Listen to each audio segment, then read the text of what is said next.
小孩，夜里睡觉不好，一是老蹬被，他就觉得有内热，盖被我就蹬；还有一个夜里头老出汗，还有一个这都到很晚了，家长都困了，这孩子还不想睡觉，就是有内热。还有的小孩呢，就是夜里发烧了，又不出汗，或者出了汗了以后还咳嗽也不退，是有内热的体质的。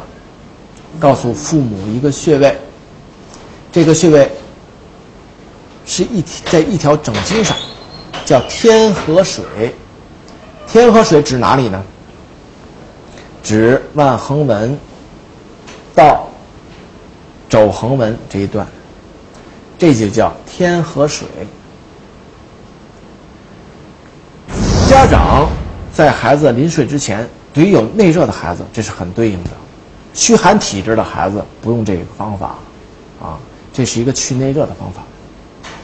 用大拇指从掌心的劳宫穴往上推，推到曲泽穴，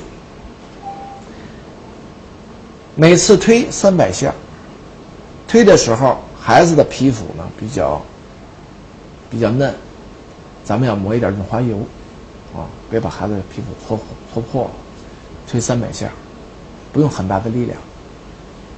推完以后呢，你会发觉孩子睡觉就更加香甜了，而且内热也会去掉的。大人觉得心里烦躁，也同样可以推天河水，推完以后也会觉得很舒服，心里会很宽畅。